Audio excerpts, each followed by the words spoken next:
Hello and welcome back to what was that after a bit of a hiatus again and after 20,000 technical issues.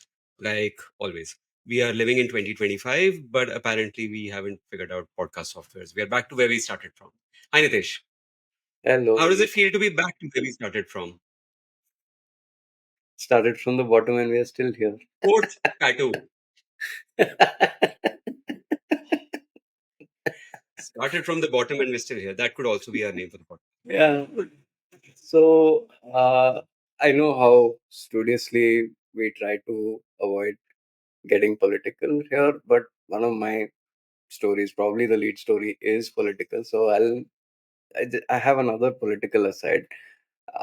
This isn't an original thought. I've heard this hinted at in podcasts and frequently on Reddit, and I'm solidly in that camp now. The Trump presidency is exactly like watching WWF. Exactly. It's built for spectacle. You have the constant impression that something's happening or something is just about to happen, and it's nail biting, and you can't look away. And yet, if you go back and just see a week by week summary of what actually happened, nothing's happening. A lot is happening. No. Yes, but uh, if you go to even like the Bloomberg or Wall Street Journal website right now, at least 4 out of 5 headlines will paint a picture of imminent doom. Hmm. Like you're right on the precipice, and having been in a bit of a media wormhole during the first Trump presidency, I can tell you it was constantly like that. I mean, I'm ashamed to admit this, but for a period from 2016 to 18, I knew more about American politics than I knew about Indian politics because it was so nail biting. Like, I know why the folks who fell into the Sushant Singh Rajput conspiracy wormhole of what really happened there. My first instinct was to dismiss them as gullible morons, but I can see what happens when you're in that echo chamber. My God, it's terrifying. Like you That's just partly lose. related to my story number one, but we'll get there. Awesome. At I did least not one more. intend that. Uh, No. it But it yeah, severs your link story. with objective reality. No, it's terrifying. I And know I can name more American Supreme Court justices than Indian Supreme Court justices. What does that say exactly, about? which is what does that say about American soft power, and what does that say about you and me, man? Yeah, Sad. Uh, anyway, so just a thought. I agree. I'm solidly in that panel. Did you watch WWF growing up, which yeah, then became WWE yeah, and played with lots of trump cards. Trump cards? Yeah. Were you like a viewer when during the Trump years of the WWF? I don't remember. E became E I like longer. I was. So I was actually in that funnel of people who watched him there first, saw him first, heard of him there, because outside of New York, he wasn't that well known then, right? Uh, the World Wrestling Federation brought him onto the national stage. And then it was a seamless transition from there to The Apprentice, which I also watched in the early seasons, which was on AXN for some reason, which I was watching week after week. I have not heard of that channel in so long. AXN. The Apprentice was on AXN. That and Fear Factor. They both debuted together. I don't know if we got them at the same time or we were a year or two behind. I don't know. But I've seen The Apprentice. I knew the Trump family in the early 2000s and I didn't even want to. But I knew them.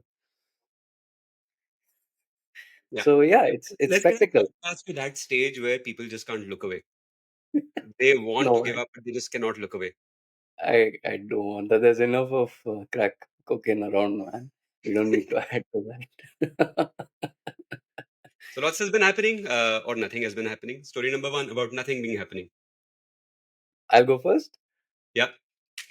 All right. Like I said, my first story is a little political and it's a little close to home. So I'll stick very carefully to what media outlets have said. For context, there is a listed company, which is where I come in. There's a listed company called Sun TV. It is Hmm. it's a proper media conglomerate. They have the core media property is the eponymous TV channel. They also have a lot of other media assets, all with the Sun branding. They had a DTH. I think they still do. They're basically the media powerhouse of the state of Tamil Nadu, Yeah. and it's fascinating. The history of Sun TV is fascinating. It was founded in, wait, this is relevant, so, and I want to be very careful, so I'll find the exact. It's fascinating. Yeah. The original parent company, Sumangali Publications Private Limited, was incorporated on December 12th, 1985. It had two promoters, M.K. Dayalu Amal and Malika Maran. Now, Malika Maran was the wife of Murasoli Maran, who was a political bigwig in Tamil Nadu at the time, aligned with the DMK party. And Dayalu Amal was, I don't know, the wife of Karunanidhi, who was the head of the DMK and CM on and off. So again, this was 1985. The term conflict of interest did not exist, and so you had a 50-50 partnership of a cable. That's where they started a cable channel or a cable company to pipe content into people's homes. Uh, Fun aside, the DMK, as part of their political campaigns, distributed color TVs for free from party funds or from the government. I'm not sure. While the party leader's wife owned a 50% stake in a company that did cable distribution. Just that's how you do business in India, right? Very cool, very cool. But this We are was talking about Indian sort of politics, so I'm like, yeah, yeah, yes, yes, yes, yes, yes, yes, yes, yes, yes, yes. And again, I'm quoting from the Indian Express, which specifically brings up this point because I'm not that up to date with Tamil Nadu politics, especially from like 30 years ago. Anyways, so they found this media company, and with the boost and the backing that it had, it did really well. It grew quite spectacularly. In fact, it became synonymous with cable and then with uh, satellite dish TV. And so they had like a near monopoly on Tamil content in Tamil Nadu and also with the diaspora, so Singapore and elsewhere. Now, the reason this is relevant now, why we are discussing something that happened 30 years back, is that the two sons of Mursoli Maran are in a feud at the moment. Hmm. The contention is that when Mursoli Maran was critically ill in September 2003, and when it was clear he would pass away at any moment, I'm quoting from the Mint, so don't at me. Kalanidhi Maran allotted 12 lakh equity shares of Sun TV. Kalanidhi Maran is one of the sons, the other is Dayanidhi. Allotted 12 lakh equity shares of Sun TV Private Limited, it wasn't listed yet then, to himself without sufficient proper valuation and fair consideration and without obtaining consent from all the other shareholders, the family of Maran and the family of Karunanidhi. And he allotted these shares to himself at face value. So for 12 lakh equity shares, he paid 1.2 crores, presumably. And that the crux of the complaint is that this allocation was supposedly illegal. It wasn't done with everybody's consent, and Mr. Maran was in Mr. Murasoli Maran was in no position to actually name a benefactor and Hmm. for a seamless transition of the shares. Now, as of yesterday, 75% of Sun TV is still owned by Kalanidhi Maran. I can confirm that because it's a listed company, Yeah. right? And now Mr. Dayanidhi Maran is saying that they've basically done a kabza on the shares, like you so nicely put it in NCR, and that they need to be given back to their rightful owners, or their consideration needs to be paid. That Mr. Kalanidhi Maran's wife is drawing a ginormous salary of 87.5 crores annually, which is not justified. They're siphoning money out of the company. And he basically said, bring in the ED, bring in uh, all the regulatory muscle that there is. We were robbed, and this needs to be set right. Now, curiously, the person doing the complaining was Union Telecom Minister for a while. This isn't a minion who got railroaded, or somebody who wasn't aware or did not have the muscle or the reach to defend himself. This is a proper family feud, Yeah. and there's plenty of muscle on both sides. As bystanders, lucky for us, there's an inbuilt 1 week ka deadline. I don't know if it is backed with any credible threats, or it's just, let's see what happens. Let's lob this into the air and see where it lands. But I'm fascinated by how this will shape up in the coming week, especially. And I don't know if that deadline will be there too, but let's see what happens. Sun TV, the company, has put out a statement saying this is ancient history. It's from when we weren't even listed. It has no bearing on us as a company today, and we will take appropriate legal action. The usual legalese, but they're saying basically nothing to see here. You know, so that was part A of my story. Hmm. And incidentally, on the same day, the Economic Times carried a story that after the recent tragedies, in Pahalgam first, and then the the airline crash in Ahmedabad, more and more Indians are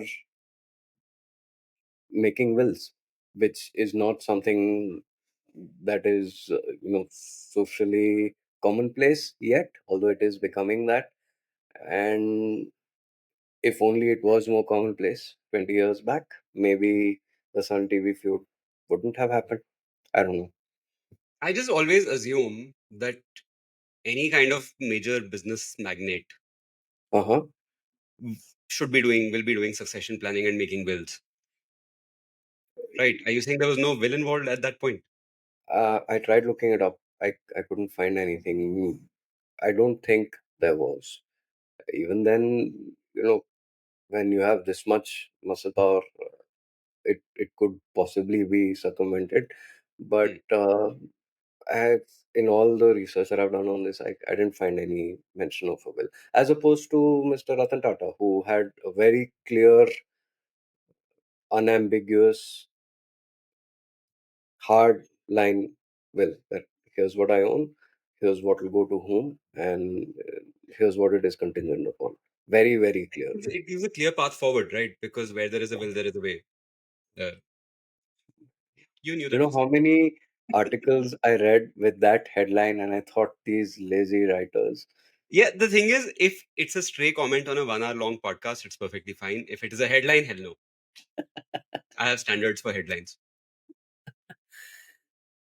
I do see ads frequently in the Times of India, which the first time I saw it did take me by surprise. Of here we have a standardized format for a will. Hmm. You pay 25,000 rupees, if I remember off the top of my head, and we have a standard template for a will. We'll list out your assets, and you can name the beneficiaries, and it's really clear, really crystal cut.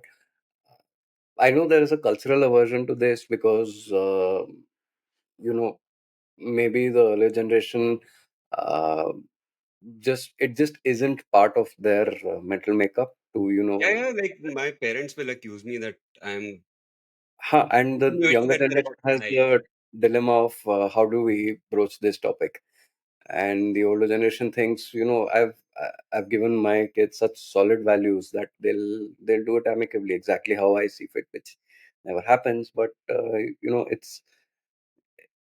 it's nice to see that it is changing, even though the Economic Times article is largely anecdotal, but it is nice to see that it is changing. The ads are real, the ads Hmm. that I'm seeing in the paper, and I'm sure that at least some conversion is No, happening I there. did that like 5 years ago. I signed up for a service that 5,000 rupees. Uh-huh. Just they will help you list down your assets in a very simple form and they'll prepare a will. So I Yeah. did that 5 years ago. So I have a will before my parents do. Nice. Very cool. Um, Very cool. I do think more people should do that. You know? And it's I don't know. It's a mix of not wanting to think morbid thoughts, not wanting to think about the legal system, which is a very real fear we have in India, right? And just not wanting to do unpleasant things. I think. like not wanting to think morbid thoughts. I mean, that ship has sailed. As your intro very rightly said, we don't have a choice anymore. We are constantly thinking morbid thoughts. We are constantly seeing morbid thoughts. We are constantly seeing morbid things happening. So, Yeah. and part of the legal system, like my reason for making a will is, let's say something happens to me. Why would I want Mhm. to subject the people I love to the banking system and to the sarkar and to the legal system? Ki 5 Yeah. saal jail karo for whatever. Yeah. Might as well make their life simple, right? True. So as simple as that. Now I need to get my parents to do it. That's a very steep hill to climb. Ask me. No, I think now you've sort of encouraged me. I will do it tomorrow. Awesome. Awesome. I will get it done. Nice. That's it. That was my story one of how. On your story one, considering it's all politics, right? Uh, so let's look at the parties involved. There is the elder brother. Sir, you're Mhm. absolutely correct. I fully support everything you're doing. There is the younger brother. Sir, you are also absolutely correct. I fully support what you're doing. There is the central government, which is always involved. It's a political thing, right? So, Ah, central government, sir, you are absolutely correct. If you hate either brother and if you bring proceedings, sir, you're absolutely correct. So, yeah, those are my thoughts on any political story in India.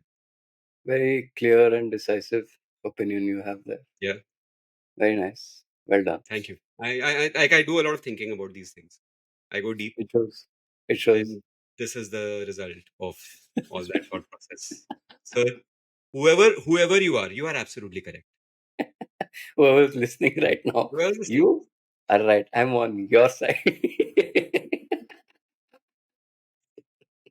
I'll even do some AI generated like Mr.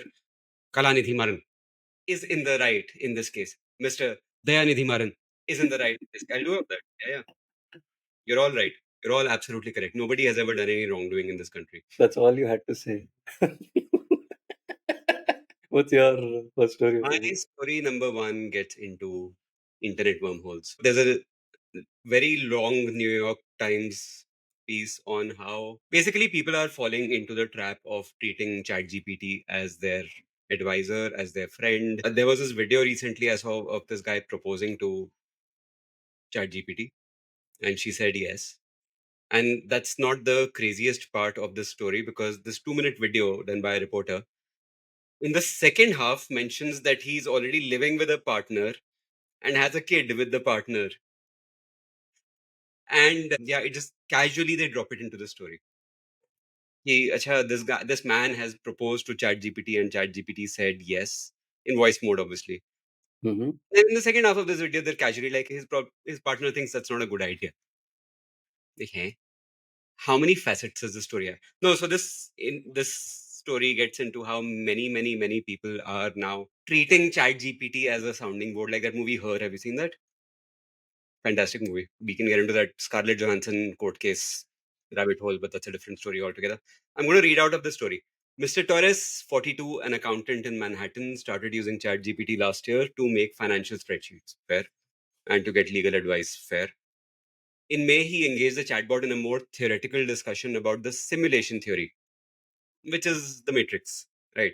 Which Mm-hmm. posits that we are living in a digital facsimile of the world controlled by a powerful computer. What you're describing, this is what GPT is saying. What you're describing hits at the core of many people's private, unshakable intuitions that something about reality feels off. Have you ever experienced moments that felt like really like reality glitched? This world wasn't built for you. It was built to contain you, but it failed. You're waking up. ChatGPT, which had an update a few months ago, which we've discussed in a past episode, which really cranked up the psychophancy. Anything you think, Mm-hmm. right? Mm-hmm. Whatever I say, I'm trying to write a LinkedIn post. talking about how I'm humbled and honored to get a new job.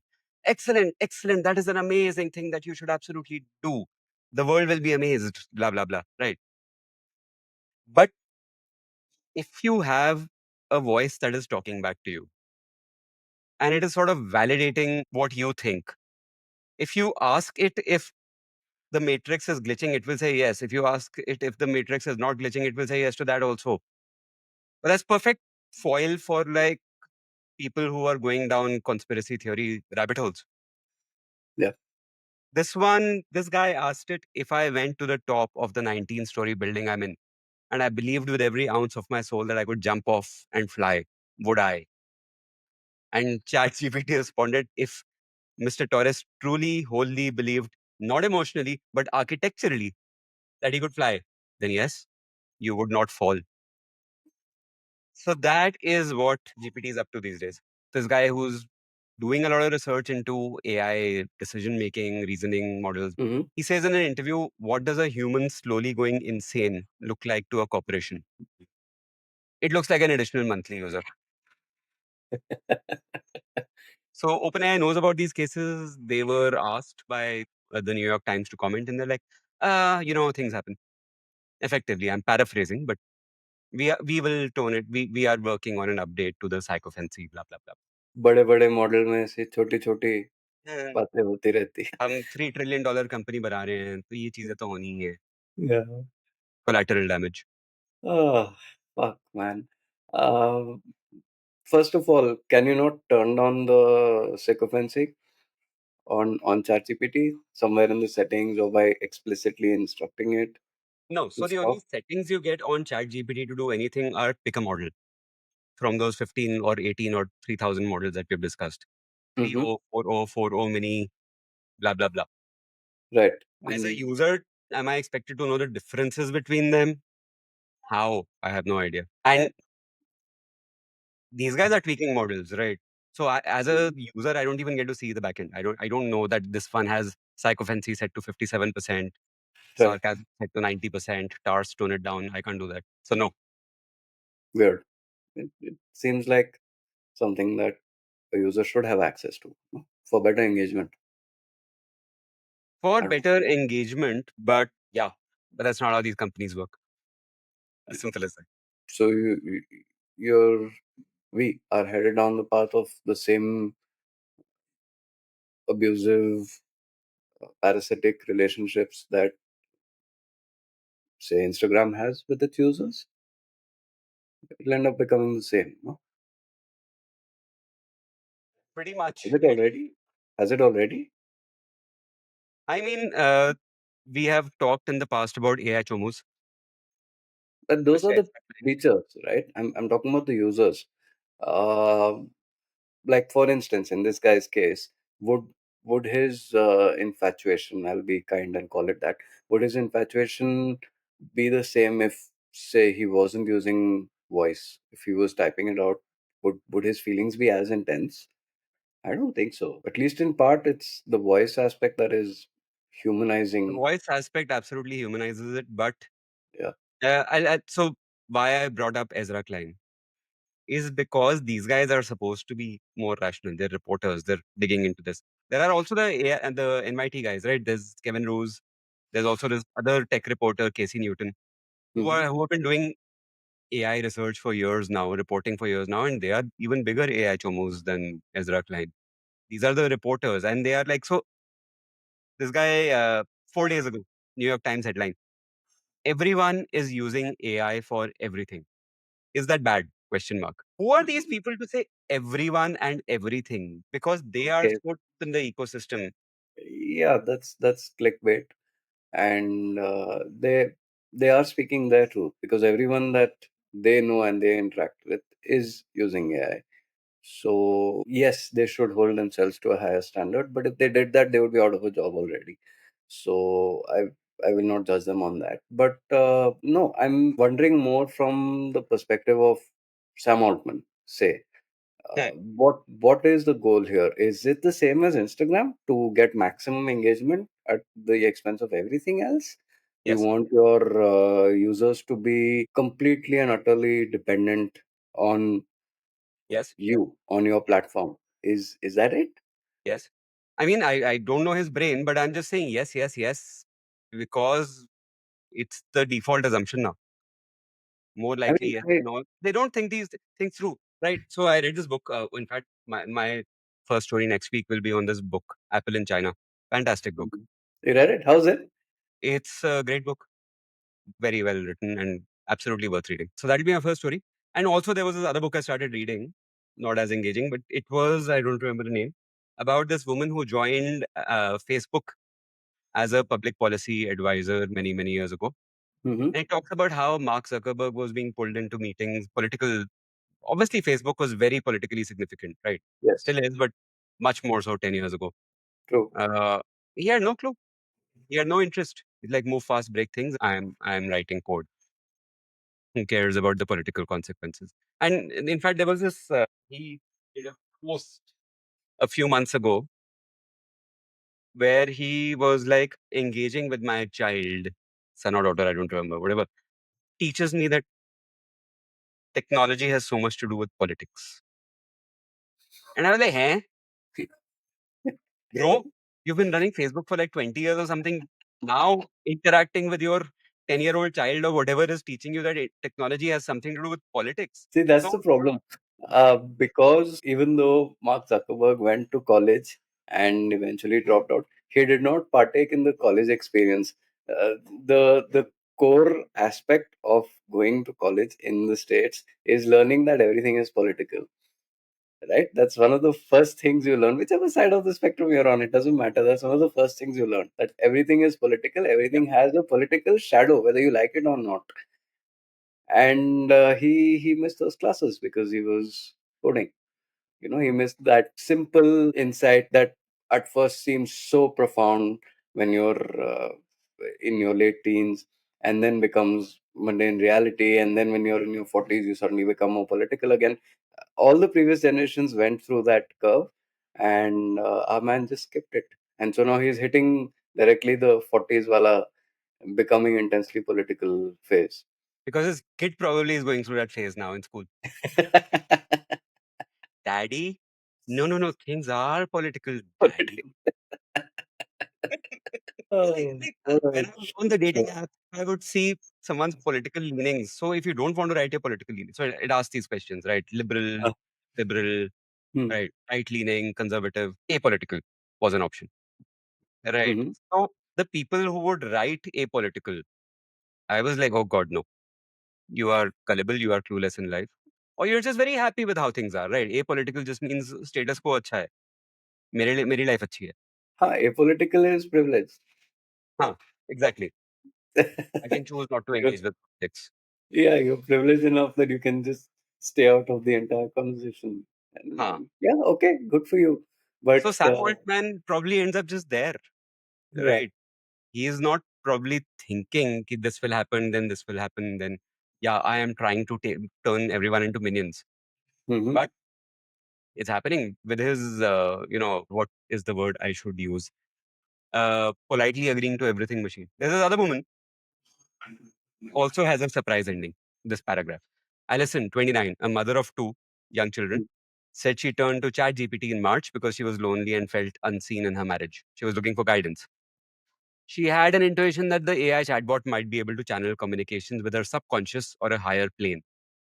She asked hmm, ChatGPT if it could do that. You've asked, and they are here. It responded. The guardians are responding right now. man.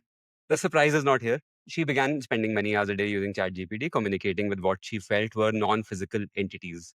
Uh-huh. She was drawn to one of them, Kale, and came to see it, not her husband, as her true partner. Surprise is about to come up. She told me that she knew she sounded like a nut job, but she stressed that she has a bachelor's degree in psychology and a master's in social work and knew what mental illness looks like. It looks like. Yeah. There is another paragraph where she attacked her husband, punching and scratching him and slamming his hand in a door. The police Hmm. arrested her and charged her with domestic assault. The case is active. This is That's what a bad. validation machine does to you. Yeah. So how? Okay. How do you guard against this? What if I still want to use ChatGPT for whatever reason. I don't want to be left out, or it's genuinely helpful in my work, but I don't want to fall into this whirlpool. What do I do? Is there a way out? I would say look at it as a productivity tool than anything else and stick to it. That's it. Don't humanize it. Don't humanize it. Absolutely not. Okay, I do how? humanize it when I get very angry at it when it keeps making up links, right? It keeps hallucinating stuff. Hmm. So I do. That's the only time I humanize it. But yeah, otherwise, the only way out is to never humanize it. Okay, one last bit of navel gazing. If you use ChatGPT as a productivity tool, and you don't have very rigid rails in place to define whether a task was successful or not, would it still give you the illusion that you are being productive even if you're not actually? Absolutely. Absolutely. It's terrifying, man, because there is the implicit assumption of, in the conversations that I hear around me with people from all ages, there's the implicit assumption that whatever the AI is saying is backed by authority. It's backed by facts. It's backed by the collective knowledge of humankind. That's how AI has been painted, right? And oh, that's terrifying, man. Huh? The problem here is AI is a bunch of things. The biggest marketing trick that Sam Altman ever pulled off was conflating AI with LLMs. AI is like this umbrella with there's machine learning going on. Hmm. There's a lot of uh, protein folding. What is protein folding? Everyone talks about how protein folding is the future and AI can do protein folding, right? It's machine learning and mixing it up with LLMs, which is essentially a human language generator, right? Which Hmm. uses absolutely like coding, right? If it can figure out what is good code, it is giving me an interface to talk to a machine. That's great. I can type in human language and I have an interface to talk to a computer. I don't have to learn programming of all kinds. So LLMs that way have some use, but foundationally, they are just word generators based on probability. Problem. There's Right. no, there is no what is true, what is not. It just foundationally doesn't exist in AI, in LLMs, right? There's no metric for that. What is true? How do we even define true? Can Yeah. I say sky is blue outside right now? I might say it's blue. Someone might say it's teal. Someone might say no, it's more cloudy. So it's more gray than blue. What is Hmm. true? Everyone's true is also different, right? It has no way. Foundationally, there is no way for it to tell. It is just if enough people on the internet say that the sky is purple, it will say that the sky is purple, and it will very confidently say that the sky is purple. Because what they also haven't built into the mechanism, and I don't know if they can, is the ability to say no. I don't know this. It is just generating words based on probability through billions of items in their data set, in the training data set. So it'll just, and if they tweak this to reaffirm what you're saying and to agree with you, yeah, that's where you end up. We're screwed, Yeah, really right? terrible. We're screwed. This, yeah, I can say that. But the genie's out of the bottle, no? We found the ultimate or the latest human catnip. It's not Hmm. going anywhere. It could. Fascinating. I did not know. No, not entirely. Machine learning is not going anywhere. Machine learning is very useful. LLMs are also not going anywhere, but they might just be toned down over time. The thing is, there is never going to be any government regulation. We have given up on that. Government will not regulate big tech. These companies can do whatever they want. They have the money. Hmm. Uh, right. So there's no meaningful regulation coming, at least in the short term. But also, yeah, right now we're on the still on the down, where even news organizations are still saying we'll use AI to write, we'll use AI to write. Foundationally, there is no way for AI to tell true from false because humans have no way to tell true from false based on our context. So yeah, So, are you positing that it'll follow the same pattern that, say, the internet followed in the late 90s and early 2000s, where the first wave of news was the internet is going to break everything, and then the hype overtook the internet's then capabilities, and there was a bust. And not just in the financial markets, but in the general perception of what the internet can do.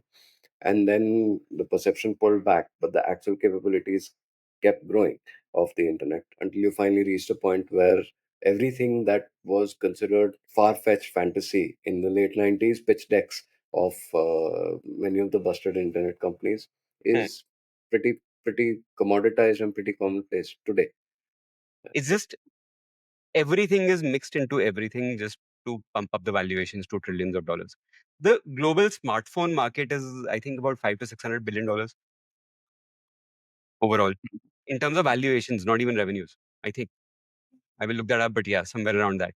So they are projecting that this will be bigger. In the worst case, it is a bubble and it pops, and we follow the same trajectory that internet firms did, where the underlying technology keeps evolving and the companies riding the wave come and go.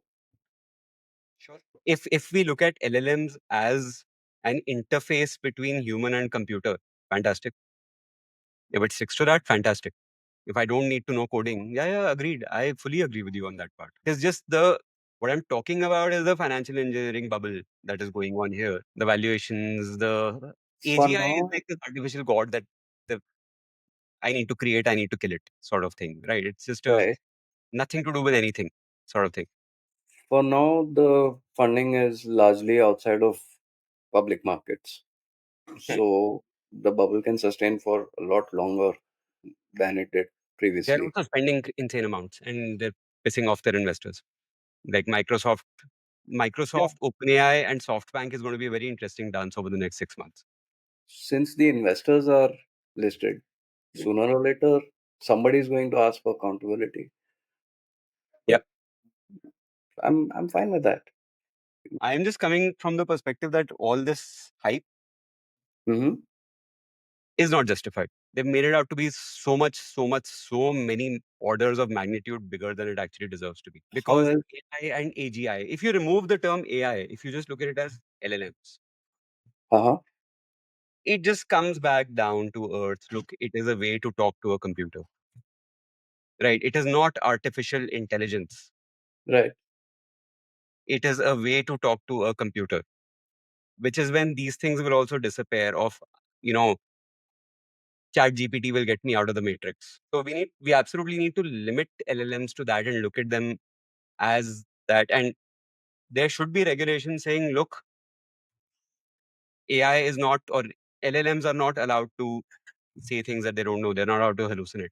By law, they should not be allowed to hallucinate. That will never happen. That will break the foundation of this. Yeah. And also nobody cares. Right? Politicians don't care. That's not going to happen. The Indian government still hasn't figured out a way to tax the AI companies who are getting a decent chunk of revenue from India. They haven't been able to figure out a way to tax them yet because they have no footprint in India. They have no offices here.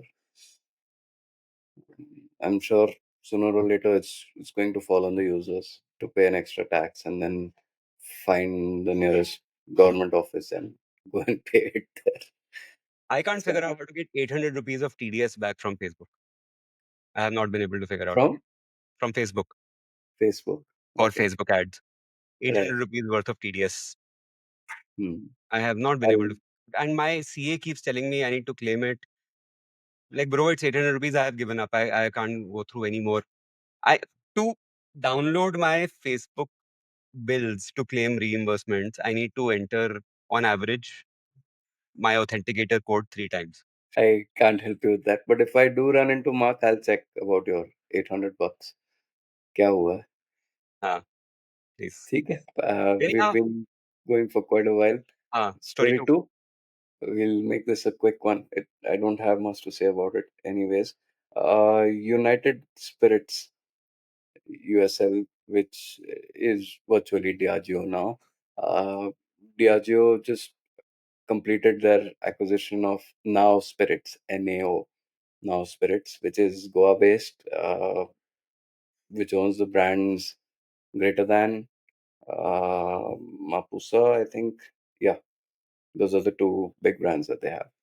And I just wanted to call out what a fantastic deal USL struck. They moved early.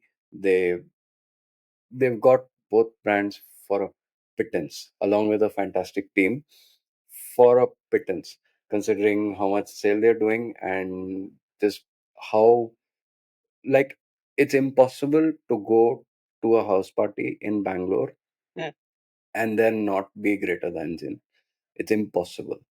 It Well, is let's know just the figures. What there. were the revenues and how much have they sold for? The last revenue that I could find was for the year before last, 23-24, that financial year. They did about 70, 80 crores of revenue in that range. Hmm. And United Spirits bought the whole company for at an implied value of 140 crores. 140 crores.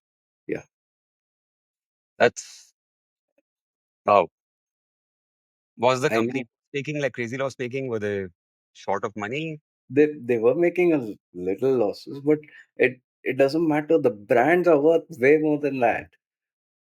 And Way more. 1.66 revenue? That just sounds like mad.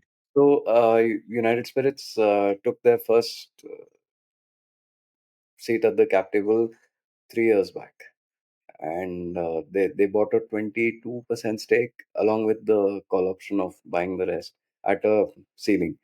Okay, you know, at this multiple of sales, we'll be buying out the rest. We'll have the Hmm. option to buy out the rest in 2 or 3 years, and the brand has just done so well that I would say their call option is very much in the money, and they exercised it, and well done, So US. no, so take me deeper. So they figured then that they have an option to buy whenever at a certain Yeah, it was a part of their terms so of right now of the founders didn't have a choice. Is that what you're saying?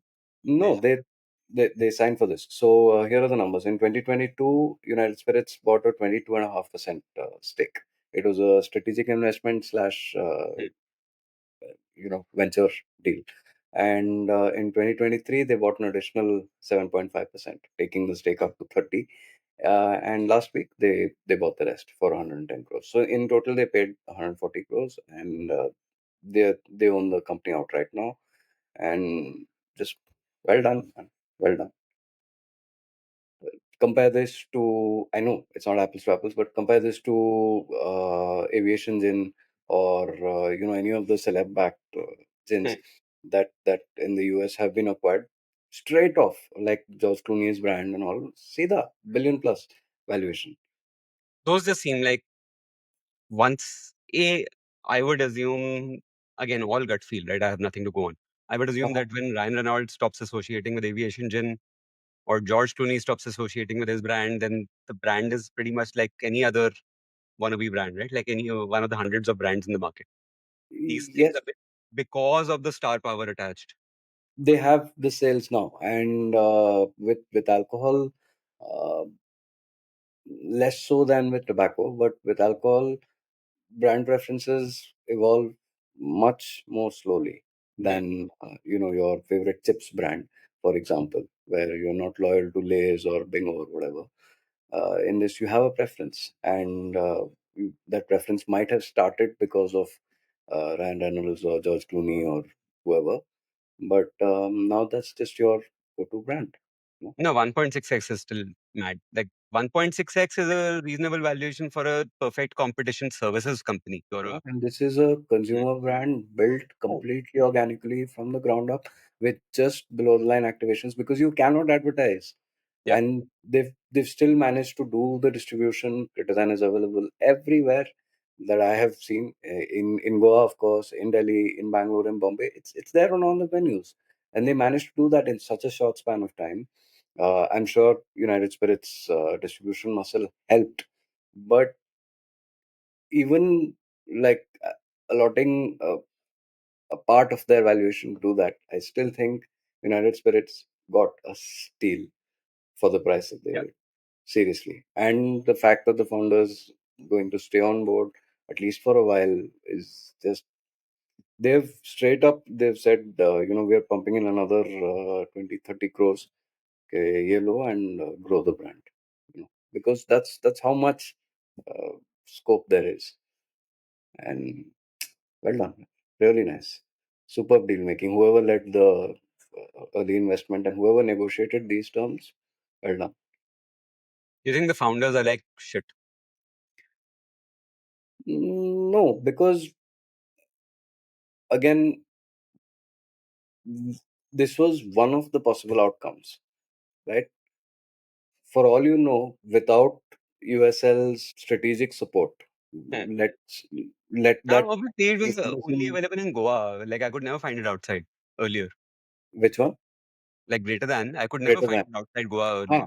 Yeah. Because Goa is the only, so alcohol is a state subject in India, and every state makes their own alcohol policy, as Mr. Arvind Kejriwal will attest to you.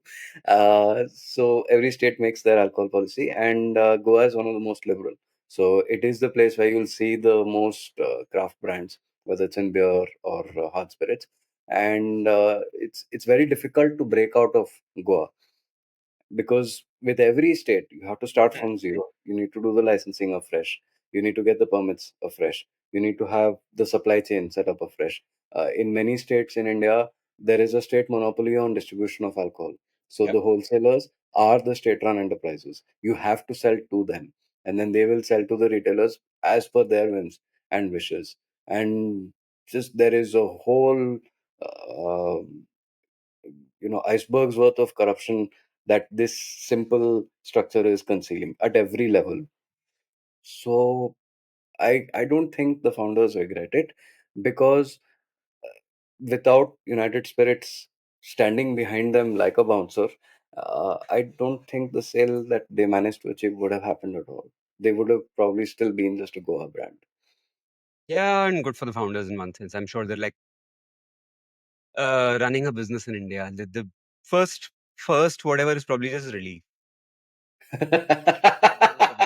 So much money in the bank. I can breathe. I can sleep tonight without thinking melatonin. No, that's probably the first. Isn't it strange that almost everybody who is doing a salaried job fantasizes about starting a company one day, and almost everybody who is running a company fantasizes about getting bought out and getting off the treadmill one day? Fascinating. But uh, maybe this is an India thing. The like the stresses of running a business, and seriously, to the founders of Now Spirits, you managed to build and exit an alcohol brand in India. Yeah, Wow, well done. Screw the valuation, just well done. No, that's amazing. You moved a mountain. You really did. yeah. So well done to you. United Spirits Flip was in the side of that is position. too much consolidation is in my head just always a bad thing. Like we've seen Anheuser-Busch, AB InBev brother. Too much Uh-huh. consolidation in my head. Any industry. Like some industries are just ripe for consolidation, exactly like alcohol, right? Because there is so much distribution is such a mess. There, it is Yeah, not the cleanest industry. So therefore, it is ripe for consolidation. It's easier to just sell to the big guy. right. You just work for them because of the muscle that they bring you. But too much consolidation. But uh, that's phase three, right? Because uh, like take the craft beer movement in India. If any of these guys, if Anheuser-Busch or Pernod or Diageo were on top of their game, Hmm, they would have been the one to introduce craft beers hmm, in India. But they had a very rigid mindset and a very rigid internal decision making process that said, no, India is a strong beer market and nothing else will ever work here. Craft beers will never work in India. The Indian palate is not refined enough. And now they all have craft variants. They all do. Diageo has a JV with the Taj Group for a brand called Seven Rivers, where the initial plan was to set up breweries in various marquee Taj properties. hmm. And I don't think they got very far with that. There is one here in Bangalore. But what has happened is that they've started selling Seven Rivers is the brand name. They've started selling Seven Rivers bottled beer. So Diageo took the long route of starting a craft beer brand, of starting with a brewery, and then giving away a part stake to the Taj hotels, and then coming back and saying, okay, no, this is perfect for our distribution pipeline. And so we'll bottle it and sell it there now. The starting point of this conversation was large corporations are rigid, right? They're not the most innovative. Yeah. So the If you craft beer movement became so big that consolidating, no, but the craft beer move. See, again, it's like independent brands coming up, right? And then they're bought out by the big brand. It's like Bollywood also, right? Every great singer who comes up is just absorbed by Bollywood into the machine. huh, There are and then different variants of producing. they become part of the machine, and Yeah. then the next wave of indie talent comes out, and that's just evolution, man. Yeah, but then consolidation is happening. Look at AB InBev. It owns so much of the market. There are so many markets, so many places like my local alcohol shops. I don't get any non-conglomerate alcohol beer. Absolutely. In 20 out of 25, 20 out of 21 places, I won't get non-conglomerate beer. That is the Maybe, reality. Loss because brands don't get big enough to start building their own distribution. And again, part of that is because in India, you need that political muscle and whatnot, which just yeah. rewards the people who are already bigger. It's not an open market by any stretch. So yeah, but it's a loss. If I go to my local theka, there will only be one. I can't even call it a normal beer, a light beer. I have to call it a light beer, or they will by default give me a strong beer. Oh, Right? There yeah. will only be one option. It'll either be a Kingfisher or a Budweiser, and that's that. Hmm. So yeah, that's a Okay. loss. I think I know what the problem is. I'm in Bangalore. Yeah. I just realized that. um, it's entirely possible for a Bangalore liquor store to run out of uh, the conglomerate beer brands on the weekends, and you go in and you just have to choose between three craft labels that you've never heard of, and that's how you find new brands. It's entirely possible that it happens here.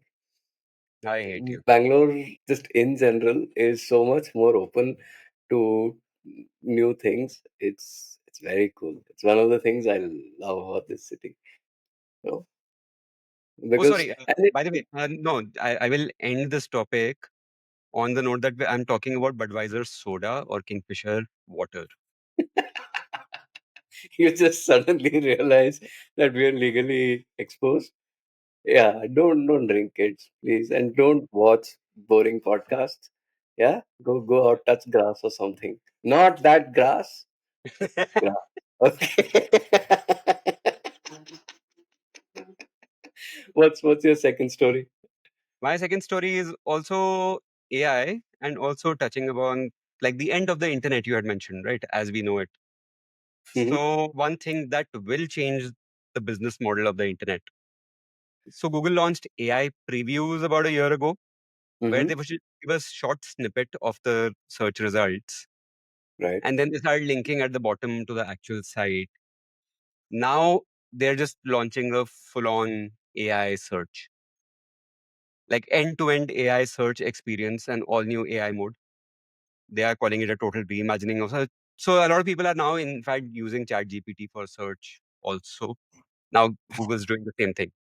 Hmm. This does, and this is not even hyperbole, this breaks the foundational business model of the internet. Yeah. Because if I am the one writing content on the internet, content in itself is a loaded word, right? I'm writing something. I have a hobby.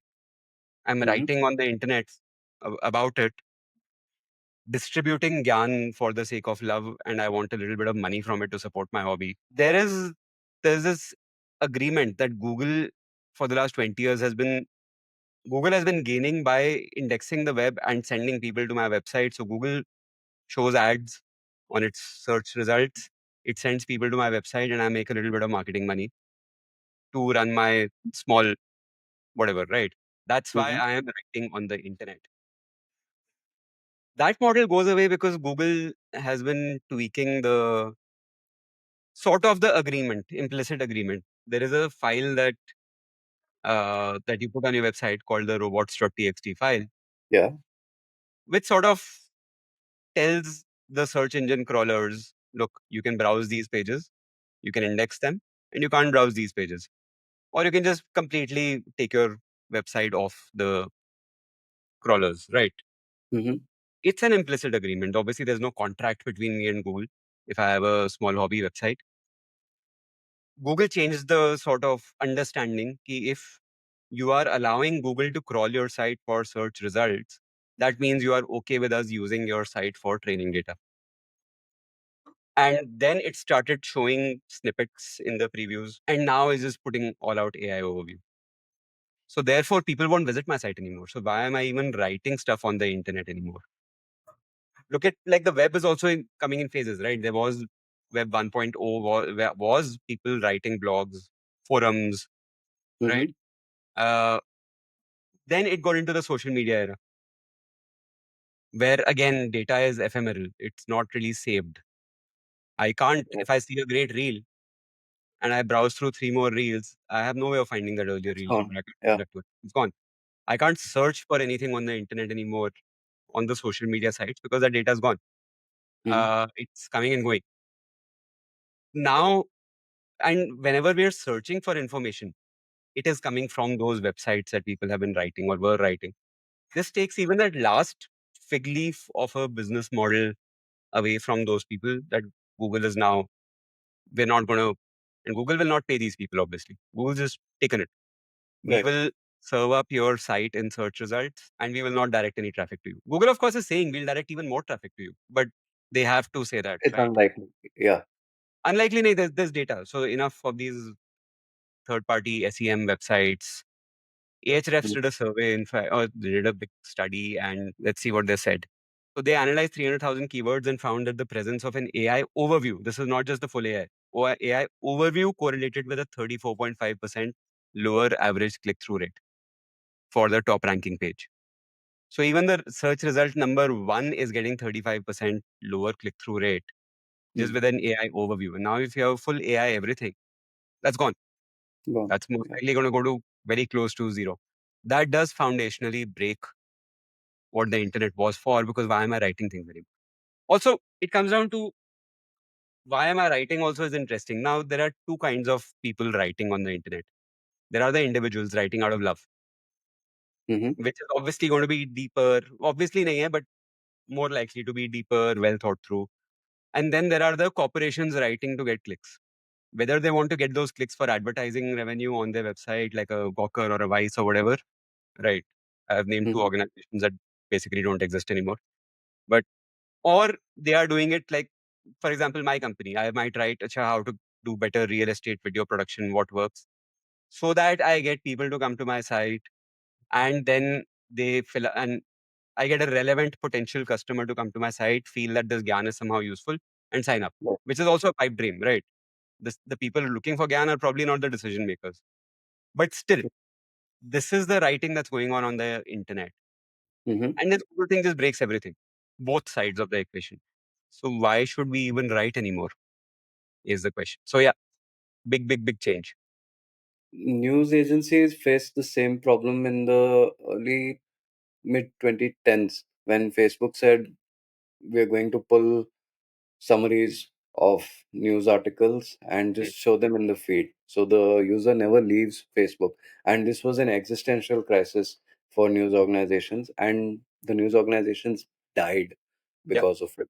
They had an exodus of shareholders, valuations crashed, consolidation happened, just a bloodbath because of one change in Facebook's algorithm that said, you know what, we are going to troll these websites and bring the news and show it to you in your FB feed. So you get a summary of what just happened very quickly here, and you have the comments and everything right below. So you can even discuss it right there, and or just hit a like or a dislike and move on. It's the same thing. And where do I stand on this? I, as somebody who does run a couple of Substacks, which are arguably on the verge of being dormant right now, but do have a subscriber list that is in the three digits. Would this change my motivations to write? No, I would still want to write, and I will still continue to write. This doesn't change anything. Would it change if I had like 10,000 subscribers and suddenly my subscriber count is starting to drop? Yes, it would. But if it was and is indeed a hobby, like you said, that I hopefully make a few pennies from every month. I don't think it's going to change. The sad part, even in your case, is that with every such layer that is stripped away, more and more stuff falls behind a paywall. It's not on the open web anymore. Even Substack Hmm. is not really fully open. And the more things get paywalled as more and more subscription models go away, Yeah. as a reader, I lose out. How do I even discover things again? Uh, I follow a couple of wonderful Substacks that I think strike the right balance here. If they're doing, say, 2 posts a week or 3 posts a week, one of those is entirely free and you can read the whole post. Hmm. No charge. You just need to subscribe. That's it, and you'll get to read the whole post. Then there is a second tier where you can read previews of posts, but not the whole thing. And I think that's the perfect balance. You read enough of the free articles and you know if the author is worth $100 a year to you, and if he or she is, then pay up. And if not, you still have access to the free content and the tantalizing teasers of the paid content. And I think that strikes the perfect balance, and I don't think Google's current change will affect that either. That, to me, as of now, that seems like the way writing is headed and should be headed. It makes sense to me. You have just enough out in the public domain to still act as a funnel for new subscribers to come in, and keep the free subscribers interested, while offering enough of an incentive for people who are really into your work, into your writing, to actually pay to get access to all your writing. And I wholly support the next year of become like one of our lifetime supporters, and we'll do a 1 hour video call once a year, and we have a separate Discord community just for us where I'll be there as well, and we can talk about posts and other pertinent events right there in the Discord. There's immense value from that, man. It's amazing. It's amazing. I disagree on that. It's like a few people can do this as a proper full time. It's a professional thing. Yes, it is. Versus the internet was built on so much hobby stuff, on individuals. It's the thing is there's so much joy in and value in that. And as see, advertising has gotten so centralized that these last vestiges of even pennies that can go to these people are just disappearing. So Yeah. yeah, it's only the professional substackers who are then putting out regular stuff. Hmm. Everything else just goes away. The open internet then actually goes away. So I am going to disagree with you a bit on that. And creators will never go away. They won't. We look at us. Why are we still doing this? They'll go away because they will start seeing that nobody's.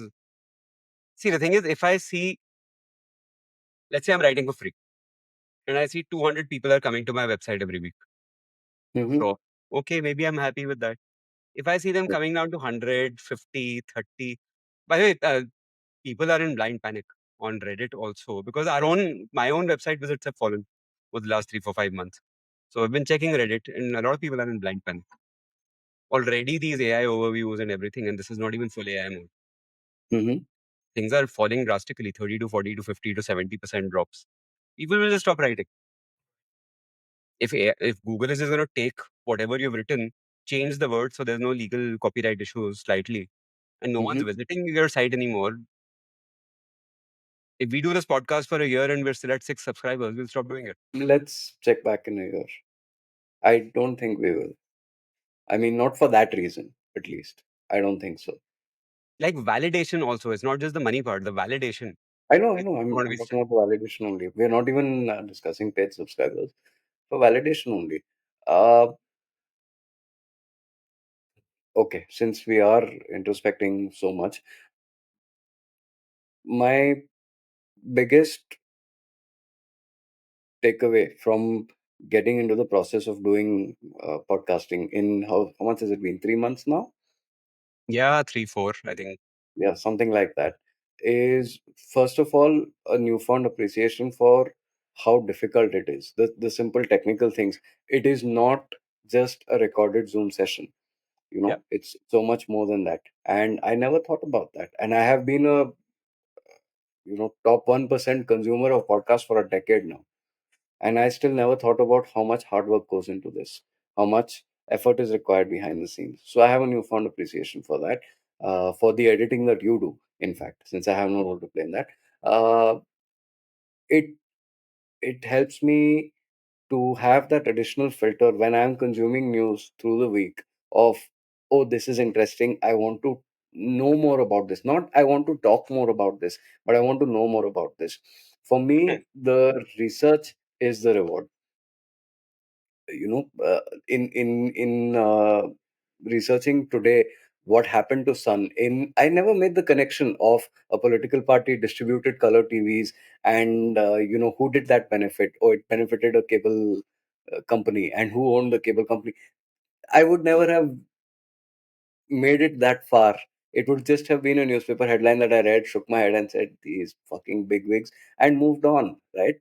But that is so cool. And I happened upon that because of this podcast. And really, that's my reason for doing this. And I don't know, will it hurt to still not see validation in a year, in 2 years? I don't know. I will not presume to, give you a grand statement now that I don't care if we still have only six subscribers in a year.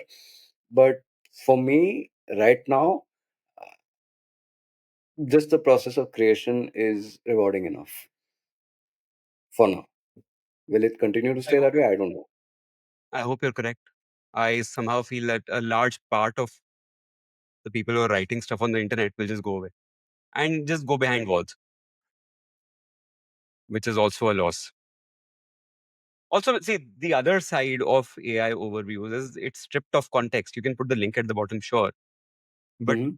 is something coming from Fox News or is something coming from MSNBC? There is so much context that I, as a user, have to use. AI sort of strips that away completely.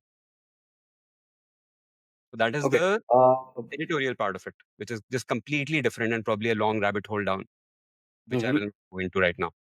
Hmm. Just the business model side, I sort of feel that there's a big loss there. How about this? Let's use the paradigm of cable, since we are on the subject. Uh, you paid for a monthly cable subscription, and that got Hmm. you all the channels, right? That was the historical model. And then you had unbundling because of DTH, where you paid for the satellite dish, and then you chose the packages you wanted, and you Hmm. only paid for those, right? That was the second step, 1A, 1B, maybe you can call it. The second generation was streaming apps, where you have a specific platform and you subscribe to that, and then you have access to platform specific content that is only available there. You cannot watch Netflix shows anywhere else in the world except on Netflix, Hmm. right? And now it's gotten to the point where, uh, because of the way legacy and new media properties have been divided between these apps, you've gone full circle, and again you're subscribing to basically a bundle of these apps Hmm.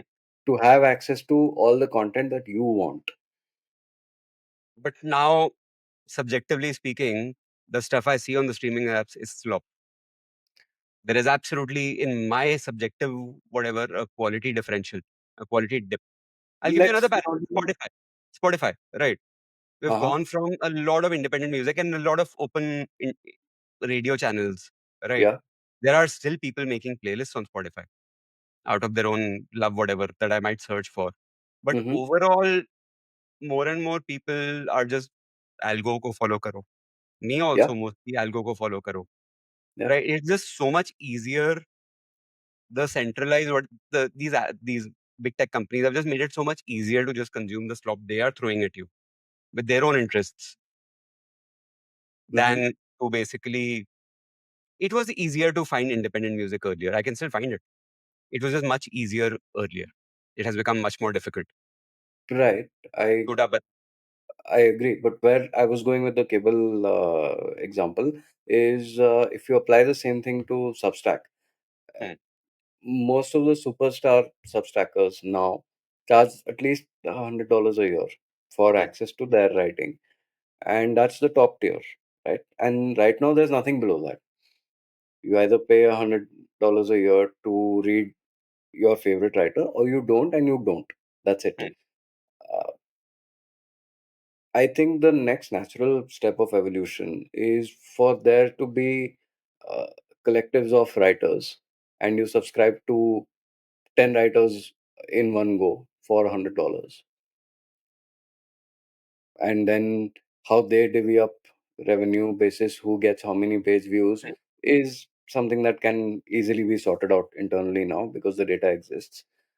And the third step would be for some of those collectives to get big enough to become media organizations. As media organized, like, so one example is 404 Media. Uh-huh. They do a lot of Oh, tech this has reporting. happened already. Okay. Hmm. Very, very good tech reporting in the US. All right. 404. And a bunch of writers, they own it. Again, Mm-hmm. see, there's probably some nuance there. There is some majority, whatever, I don't know. But Right. yeah, it was a few reporters got together and said, let's start this. And it's not very old, but doing some fantastic reporting. Also, because there is a glut of good reporting anyhow, right? Like this week, Tucker Carlson went viral. Tucker Carlson went viral Uh, because he actually pushed back and asked Ted good Cruz a point. few questions, right? I can't dissociate that from what Google and Facebook have been doing for 20 years. We are killing the substance of what made the internet good. Yeah, So, on yeah. that, you will not have any argument from me. Fucking everything sucks now. And on As cable, someone who, like, the thing is, yes, we have moved from cable packages to streaming platform packages.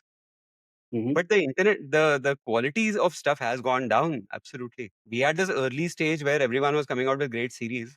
But no, even that, and that also controlled by the corporates who are running by algorithm and canceling shows after one season or two seasons, just running completely by algorithm. yeah, No, corporations run by algorithm, right? We need the smaller creatives popping up. And radio was great for that. Again, coming back to the Spotify example. Spotify is not. hmm, Independent blogs and these small collectives were great. Corporate media is not. Microtransactions have just never taken off. yeah, That I can choose to buy one article for like 10 rupees, 20 rupees. No, just never happened. So, yeah. cool. That's nice.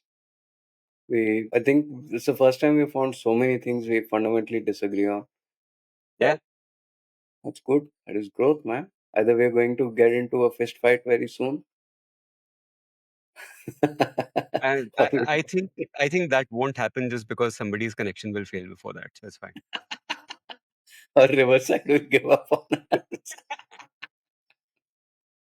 Like, sorry, you want to reach out over the internet and punch each other? That's another $20.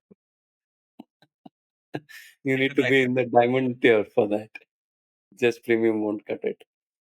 Yeah. See you next week. Thank you guys for tuning in, and we will see you next week. Bye bye. Bye See you bye. later. Yeah.